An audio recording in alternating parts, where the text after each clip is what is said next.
Magdalena Carmen Frida Kahlo Calderón. Com um nome desses, hein, bicho? Que força de mulher! Bom, hola, hola, bienvenidas y bienvenidos a nuestro Septiembre Español Arte, el español a través del arte. Eu sou Cibele Lanzarin, faz tempo que eu não me apresento, e esse é o nosso canal do ensino da língua espanhola. Bom, para quem está chegando agora e não sabe o que está acontecendo por aqui, deixa eu te contar. Neste mês de setembro, nós vamos ensinar o espanhol através de diferentes expressões artísticas, porque essa é a nossa combinação preferida, espanhol e arte. Então, cada semana nós escolhemos uma expressão diferente e um representante dessa expressão que seja natural de um país hispanohablante. Nós já vimos a música com La Negra, Mercedes Sosa, já vimos o cinema com Carlos Saura e hoje é dia das artes plásticas com a grandiosa Frida Kahlo. Então, deixa eu contar um pouquinho para vocês sobre a vida e a obra dessa grande mulher que falou pies. ¿Para qué los quiero si tengo alas para volar? Essa é uma das frases mais célebres de Magdalena Carmen Frida Kahlo Calderón. Com um nome desses, hein, bicho? Que força de mulher! Bom, para quem conhece um pouco da obra e mínima coisa da vida dela, sabe o quanto ela sofreu com questões físicas e doenças durante toda a sua vida e como isso se reflete de maneira muito clara nas suas produções. Nascida no dia 6 de julho de 1907, Frida Kahlo, natural da cidade de Coyoacán, no México, nasceu na famosa Casa Azul, que hoje é o seu museu, o Museu Frida Kahlo, lá no México. Já com 6 anos de idade, ela teve o primeiro episódio de doença que marcou muito a vida dela. Ela sofreu de poliomielite. E isso fez com que ela tivesse uma diferença, um encurtamento na perna direita. E ela começou a mancar desde então. Também por conta da doença, o pai dela incentivou ela que ela praticasse bastante esporte. Então, Frida jogou futebol, lutava boxe. E para uma mulher, naquela época, fizesse todos esses esportes, Frida, desde pequenininha, ela se destacou e se diferenciou muito na sociedade. Existem algumas entrevistas, alguns relatos de pessoas que eram próximos da Frida, que dizia que desde pequena ela tinha um mundo muito particular, inclusive às vezes ela ia para a escola vestida de menino. E lembrando, mais uma vez, que naquele tempo tudo isso era muito incomum e pouquíssimo aceito na sociedade, muito menos que hoje. Então, Frida começa com esse primeiro episódio. Depois, também devido a isso e algumas questões de saúde do pai, a primeira ideia de profissão que ela teve, a primeira vontade de profissão que ela teve foi a medicina. Ela chegou a entrar para a escola preparatória em 1922, para poder futuramente ingressar na Universidade de Medicina. Mas em 1925, Frida sofreu um acidente quando ela estava voltando da aula com um companheiro, seu primeiro namorado, Alejandro, e desse acidente, que foi gravíssimo, inclusive um milagre que ela tenha sobrevivido, ela fraturou muitas partes do corpo. E isso fez com que ela passasse por pelo menos 30 cirurgias. Devido a esse acidente, Frida tem que ficar muito tempo deitada na cama, sem se mexer, para uma melhor recuperação. E também devido a ele, que ela começa a utilizar aquele colete que ela tanto pinta, Em mais de uma pintura você vai ver ela com esse colete, que tanto marcou a vida dela, que tanto acompanhou ela por um tempo. Então aí, de cama, para se distrair um pouco, Frida pede para sua mãe comprar materiais para ela ir pintando, material de pintura a óleo. E foi aí que ela começou a pintura, não era nada planejado, não era nada programado. Mas devido a ela não poder fazer outra coisa além de ficar na cama, ela começa a pintar. Em 1926, ela faz o primeiro autorretrato, que era um presente para o seu ex-namorado. E a partir de então, ela começa a pintar. O ano de 1926 foi de muita produção artística para Frida. Logo em seguida, ela começa a melhorar um pouco e ela começa a frequentar o mundo artístico, intelectual e político. E aí ela conhece muitas figuras que serão importantíssimas na vida dela. E uma dessas figuras é Diego Rivera. Diego, na época, já era um pintor, um muralista bastante famoso. Fazia um tempinho atrás, alguns anos atrás, a Frida tinha já visto ele e já tinha se encantado um pouco por ele. Mas foi no ano de 1928 que eles se viram, conversaram pela primeira vez. Ela mostrou algumas pinturas e ele disse para ela continuar pintando, porque ela ia ter futuro no negócio.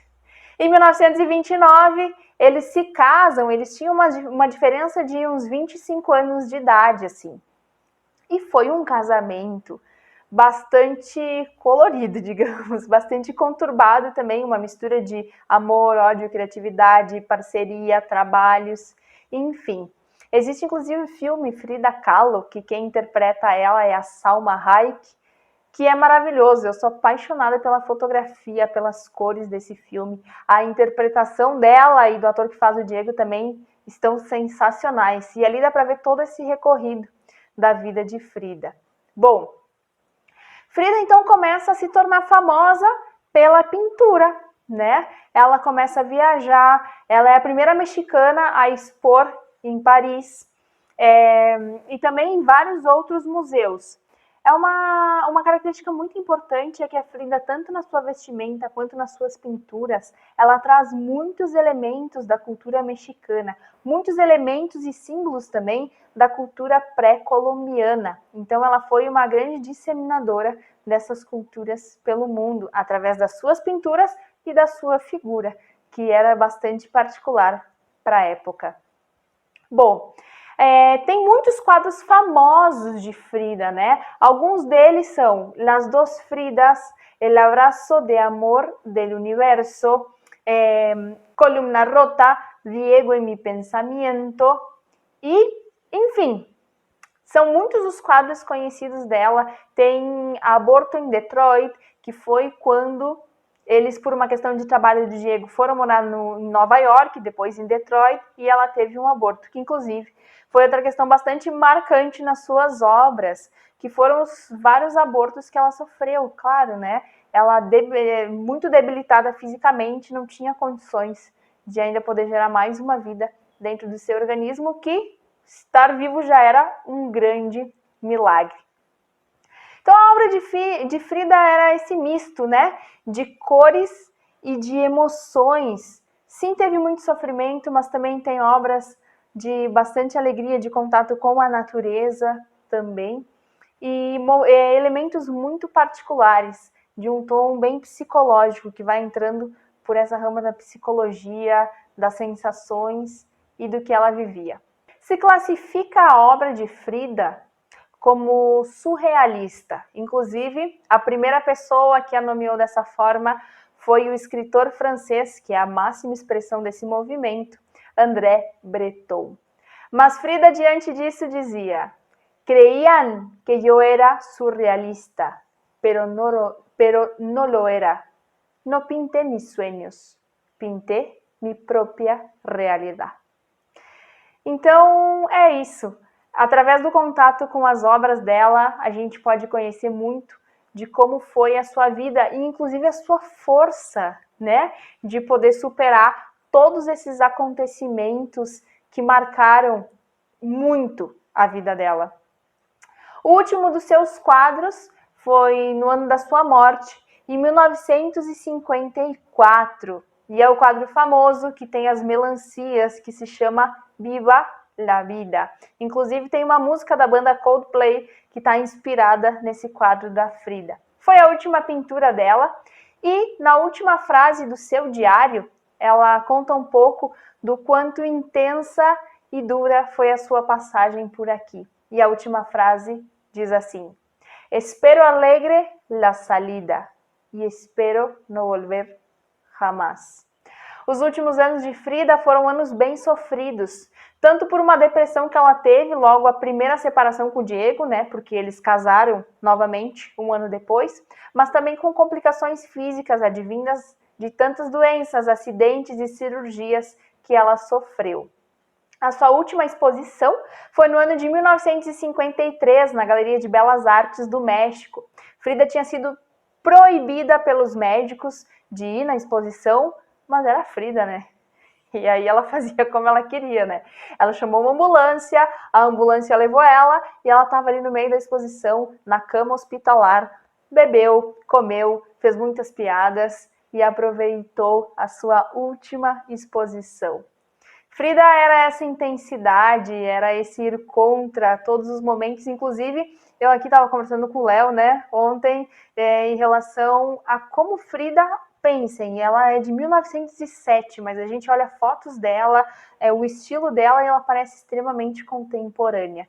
Então pensem o quanto ela foi diferenciada naquela época.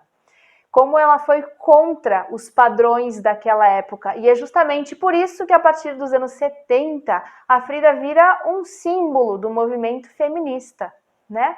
Porque ela estava num lugar totalmente diferente do que era imposto para as mulheres naquele momento. Bom, então essa foi um pouco da vida e da obra dessa incrível artista mexicana, Frida Kahlo.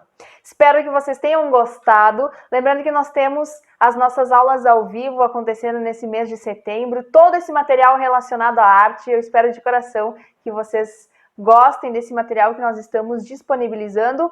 Curtam, compartilhem com alguma amiga, algum amigo que esteja aprendendo espanhol, que goste desse material, que goste da obra de Frida Kahlo. E estamos nos vendo durante todo esse mês um montão de vezes. Besotes e hasta luego!